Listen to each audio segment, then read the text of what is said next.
14 तारीख के प्रोग्राम को सक्सेस करो और हमारा जो कॉन्स्टिट्यूशनल सॉल्यूशन का जो डिमांड है फॉर ग्रेटर त्रिपुरा लैंड, उसको आगे करने के लिए आप लोग 14 तारीख को मैं सब MDCs, MLAs, YTF, TWF, senior advisory council, Motha leaders, सबको, सीडब्ल्यूसी लीडर्स, सबको मैं अपील करता हूं कि आप लोग इमीडिएटली एक मीटिंग को बुलाइए और 14 तारीख के प्रोग्राम में मिनिमम 30,000 लोगों का गैदरिंग होना चाहिए। हम लोग सब जगह से, कंचनपुर हो या साबरूम हो या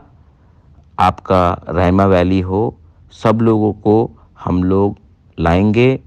अपने एरिया में लाएंगे और आप लोग अगरतला से भी आइए और हम लोग एक यूनाइटेडली प्रेशर रखेंगे गवर्नमेंट ऑफ इंडिया के ऊपर कि हमारा डिमांड को आपको पूरा करना पड़ेगा। ये सिलसिला जारी रहेगा जब तक हमको अपना constitutional solution for greater Tripura land नहीं मिलता है। मैं चिंता नहीं करता हूं कि कौन कहाँ है, लेकिन ये हमें करके रखना पड़ेगा क्योंकि हम लोग शांति से लेकिन एक होकर मोस्ट इम्पोर्टेंटली एक होकर, एक आवाज में हम लोग अपना डिमांड को दिल्ली के सामने रखेंगे और अचीव करेंगे।